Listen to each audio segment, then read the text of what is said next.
ልዕልኒ ሃበልና ክብራት ተኸታተልትና እዚ ባይተና ሚድያ እዩ ነዚ ሰዓት ዝሓረና ዮም ሓድሽ ዜናታት ሒዝና መፂና ኣለና ንቻናልና ሳብስክራይበር ሼርን ላይክን በመግባር ከተተዋውዕና ብኸውሪ ንዕድም ናይዚ ዕለት ትኩስ ዜና ከም ዝስዕብ ቀሪባ ኣሎ ሓይለ ኮሎኔል ደመቀ ዘውዱ ተኸቢባ ትድምሰስ ከም ዘላ ተገሊጹ ወፍረ ባሕረ ብዕለ ተጀሚሮም ኢሳያስ አፈወርቅ ንምእላይ ተልእኾ ዝተወሃበን እዝታት ብልጽግና ማእኸላይ ኮማንድ ህጹጽ ትእዛዝ ኣመሓላሊፉ ሕወሓት ንምጥፋእ ዝተነፍሐ ናይ መወዳእታ ጥሩምባ ሰራዊት ትግራይ ግብረ መልሲ ንምሃብ ትእዛዝ ሂቦም ትግራይ ዝወነነት ጸረ ድሮን ቴክኖሎጂ ምዕራብ ትግራይ ሓድሽ ወፍረ ተጀሚሮም ክብራትና ናይ ዚኦምን ናይ ካልኦት ብርክት ዝበለ ምዕባለታትን ክነካፍለኩም ኢና ሕጂ ናብ ዝርዝራ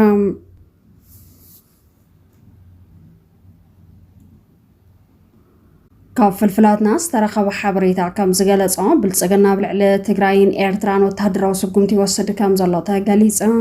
ናይ ብልጽግና ናይ ሚድያ ሰራዊት ዝነበረትን ሕጂ ግን አንጻር ብልጽግና ትቃልህ ዘላን ፍንፍኔታይ ምስ ትበሃል ሚድያ ሒዛቶ ዘወፀት ሓበሬታ ከም ዝገለጸ ብልጽግና ቀደም ክብል ሰራዊትን ኣጽዋራትን ናብ ትግራይን ዓፋርን ከም ዘጸግዐ ዝፍለጥ እኳ እንተኾነ ሕጂ እውን ሓድሽ ዝተሸመቱ ኣጽዋራት ናብ ደቡብ ትግራይን ኤርትራን የጓዓዝ ከም ዘሎ በቪዲዮ ዝተሓገዘ ሓበሬታ ዘርጊሓ ትርከብ በመሰረት ሓበሬታ ፍንፍኔታ ይምስ ናብ ኤርትራ ተሓሲቡ ዘሎ ወራር በአንፈት ግንባር ቡሬ ጀነራል ጻድቃን ከመርሖ በአንፈት ምዕራብ ትግራይ ኦም ሓጀር ድማ ጀነራል ሳሞራ ዮኑስ ወደ ምዕራብ ትግራይ ስለ ዝኾነን እቲ ከባቢ ስለ ዝፈልጦን ጀነራል ሳሞራ ዮኑስ ንኸመርሖ ከም ዝተመደበ ዝረኸብናዮ ሓበሬታ ይረድእ ብልጽግና ጀነራላት ተጋሩ ንኹናት ኤርትራ ከመርሕዎ ብምግባር ጀነራል አበባው ታደሰን ጀነራል መሐመድ ተሰማን ምክትል ኮይኖም ከመርሕዎ ከም ዝገበረ እዩ ዝግለጽ ዘሎ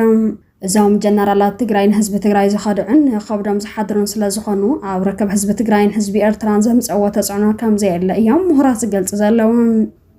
ስለዚ ድማ ብልጽግና ወደብ ኤርትራ ንምቁጽጻር ዕንቅፋት እትኸውን ዘላ ሕወሓት ኣብ መዓልትታት ኢዳ ክትህብ ብምግባር እቲ ዋና ተልእኾ ሕብራት ዓረብ ኤሚሬትን እስራኤልን ዝኾነ ምእላይ ስርዓት ህግደፍ ንምፍጻም ብምሉእ ሓይሉ ናብ ኤርትራ ንኽዘምት ትልሚ እንተሓዘ እኳ ዝደለየ ዘመናዊ ኣጽዋርን ሓይሊ ድሮንን ይሃለዎ እምበር ሰራዊት ትግራይ ጥሒሱ ንምሕላፍ ግን ከም ዘየኽእልን ብልጽግና ከቢድ ፈተና ከም ዝኣትንዮ ዝግለጽ ዘሎ ብልጽግና ኣብዚ ሕጂ እዋን ዝገብሮ ዘሎ ፈኸራ ጥሙር ሓይልታት ኢትዮጵያን ሻዕብያን ሓይሎም ኣጠናኺሮም ናብ 4 ኪሎ ብምቕናዕ ካብ ስልጣኑ ከይኣልይዎ ስለ ዝፈርሕ እዩ ምኽንያቱ ድማ ደገፍቲ ብልጽግና ዝኾና እስራኤልን ሕብራት ዓረብ ኤሚሬትን ኣብ ናይ ባዕለን ጉዳይ ተጸሚደን ስለ ዘለዋን ንብልጽግና ክሕግዝኦ ስለ ዘይኽእላን ብዝሓደሮ ከቢድ ስግኣት እዩ ፈኸራ ዘብዝሕ ዘሎ ክብሎ ተንተንቲ ፖለቲካ እናገለጽ ይርከቦም እዚ ከም ዘይለናሃለዋ ብልጽግና ናይ ሓያላት ሃገራት ገንዘብ ስለ ዝበልዐን እተን ሓያላት ሃገራት ዝህብኦ ተልእኾ ክፍጽም ግድን ስለ ዝኾነን ኣብ ልዕሊ ትግራይን ኤርትራን ኩናት ይኸፍት ከም ዘሎ እዩ ዝግለጽ ዘሎ እዛ ቀዲሞም ዝፈለጡ መራሕቲ ትግራይን መራሕቲ ኤርትራን ጽምዶ ብዝብል ዝጀመርዎ ርክብ ህዝብታት ትግራይን ኤርትራን ሕጂ ናብ ወተሃደራዊ ቃል ኪዳን ዓብዩ ናይ ሓባር ጸላኢ ንዝብልዎ ብልጽግና ንምምካት ናይ ሓባር ኮማንድ ከም ዘዳለዉ ተገሊጹ እዚ ናይ ሓባር ኮማንድ ኩነታት ናይቲ ጦርነትና ገምገማ ሓይሊ ዘሳማር ከም ዝኾነ ተሓቢሩ ስለዚ ድማ ትግራይን ኤርትራን ኣብዚ ሕጂ እዋን ወተሃደራዊ ቃል ኪዳን ስለ ዝኣሰራ ፈሊኻ ምውቃዕ ከም ዘይከኣልን ሰራዊት ትግራይን ሰራዊት ኤርትራን በቲ ማእኸላይ ኮማንድ እናተመርሐ ከም ዝምክትን ዝረኸብናዮ ምሽጥራዊ ሓበሬታ ይረድእ ኣብ ከቢድ ፍርሒ ከም ዘሎ ዝነገረሉ ዘሎ ኣብይ ኣሕመድ እውን ሕወሓትን ሻዕብያን ብናይ ብሓቂ ተዓሪቖም እዮም መሲሉን ክብል ኣብቲ ዝሃቦ ቃለ ምሕተት ገሊጹ ኣሎ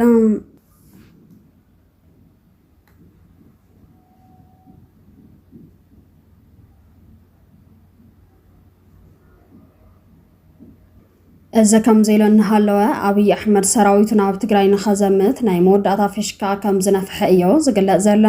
ካብ ፍልፍላትና ዝተረኸበ ሓበሬታ ከም ዝገለጾ ብልጽግና ኣብ ትግራይ ዝርከቡ ናይ ፌደራል ትካላት ንምሕላው ብዝብል ሰበብ ኣብ ልዕሊ ህዝቢ ትግራይ ዳግማይ ወራር ንኽፍጸም ትእዛዝ ከም ዝሃበ ተፈሊጡ ኣሎ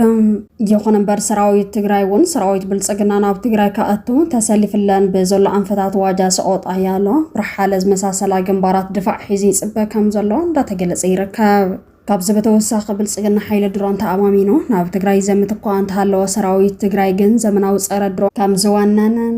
ትካላት ትግራይ ካብ መጥቃዕቲ ድሮን ብልጽግና ንምክልኻል እኹል ምድላው ከም ዝገበረን ካብ ወተሃደራዊ ፍልፍላትና ዝተረኸበ ሓበሬታ ይረድእ ስለዚ ድማ መራሕቲ ትግራይ ኣብ መድረኽ ወፂኦም ከም ቀደም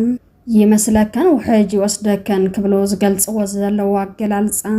ሰራዊት ትግራይ ከም 2013 ዓመተ ምህረት ዝነበረ ከም ዘይኮነን ሕጂ ዘመናዊ ዕጥቂ ወኒኑ ከም ዝርከበን መግለጽ ደልዮም ከም ዝኾነ እዮም ዝነገር ዘሎ ካብ ምዕራብ ትግራይ ወልቃይት ዝተረኸበ ሰበር ዜና ከም ዝገለጸ ድማ ገበነኛ ኮሎኔል ደመቀ ዘውዱ ናይ ኢዲ ረከብ ከም ዘሎ ተሓቢሮም ካብ ፍልፍላትና ዝተረኸበ ሓበሬታ ከም ዝሕብሮ ገበነኛ ኮሎኔል ደመቀ ዘውዱ ዝመርሐ ሓይሊ ኣብ ሙሉእ ከባባ ከም ዝኣተወ ተገሊጹ ገበነኛ ኮሎኔል ደመቀ ዘውዱ ሓይሊ ኣሰሊፉ ኣብ ልዕሊ ሓይልታት ጽምዲ ክምክት እየ ኢሉ ክፍክር እንተጸንሐ እኳ ብዘይ ሓሰቦን ብዘይ ገመቶን መንገዲ ኣብ ምጻወዲ ሓይልታት ጽምዶ ኣትዩ ምህደመ ከም ዝሰኣነ እዩ ዝግለጽ ዘሎ ሓይልታት ጽምዶ ወተሃደራዊ ኦፕሬሽን እንተዘይ ጀመሩን ትእዛዝ ይጽበዩ እንተሃለውን እኳ ሓይሊ ኮሎኔል ደመቀ ዘውዱ ግን ዘለዎ ክጸንሕን ከይንቀሳቐስን ትእዛዝ ከም ዝተወሃቦ ተገሊጹ ኮሎኔል ደመቀ ዘውዱ ንሱ ዝመርሖ ሓይልን ኣብ ከባባ ስለ ዝኣተው ብሂወት ናይ ምውፃእ ዕድሉ ትሕት ከም ዝኾነ ናይ ኢዲ ከም ዝረክብን እዩ ዝግለጽ ዘሎ ምዕራብ ትግራይ ሰራዊት ትግራይ ጥራሕ እንተይኮነ ሰራዊት ኤርትራን ሰራዊት ሱዳንን ዝሳተፍሎን እቲ ዝኸበደ ግንባር ከም ዝኾነ እዩ ዝንገር ዘሎ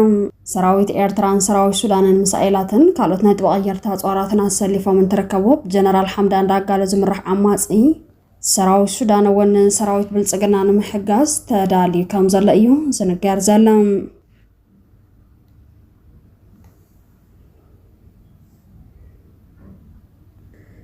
بتكبار كالي إن حسبك على تكشينا بمقرابن بمثلالن زفلت أبي أحمد حجوان حوحات شعبيان عمل كيتو حس أرز بلك على محتاج جيرالهم وان حسابتك قدماي مينستر إثيوبيا كم زسعبي قرب قدماي مينستر إثيوبيا أبي أحمد مرحت حوحات منجست إيرتران أبتهاجر داقموج إن خلى علم قصاصي جبرالله وكبل كسيسهم ጦርነፍ ጻረ ለውጥ በመባል ዝገለጸም ኣብ ትግራይ ንዝርከቡ መርሕት ሕወሓት ኣብ ትግራይ ናይ ፖለቲካን ልምዓትን ለውጥ ኸየመጽ ዓንቃፍ ተራይ ይጻወታለው በመባል ከነቕፎም እንከሎም ምስ ጫና ልምዓት ዘይፈልጡ ዳግማዊ ሓይልታት ወዘልዘል ይብላለዎ በመባል እውን ወቀስዎም ኣለው ኣብ ኤርትራ ምኽንያት ዕንወትን ስደት ዜጋታትን ኮይኑ እዩ ንዝበለ መንግስቲ ኤርትራ እውን ኣብቲ ብ2022 ዘብቅዐ ኩናት ትግራይ ኣብ ልዕሊ ሲቪላውያንን تحت أرضن كبيد جهسة عنوة أوريد يكبل داقم كسيسهم منجست إثيوبيا نتي أو كينات أو جونوز تسلف سراوت إيرترا بخمس عين تكبرات جهسات كخاصص أزين خلأي جزئي يوم إيرترا قدميلو اتقدماي مينستر نزهابات مساسال رئيتو أب زهابات تملسي حسورون فنفنن كتبل كونيا من باراي فلانت حيلتات إيرترا وجن سراويت إثيوبيا خوينا مانصار حيلتات تግራይ كم استواغو زفلت خوينو كل مانصار سبعورنس زقنع تكبارات كم زفصمو عالم لخ تكالات سنيدم يوم انتخونا زمدنا مرح تخلتين هاجرات كابدق زبل عركنت ناب مغور وارق على تسغاغير يركب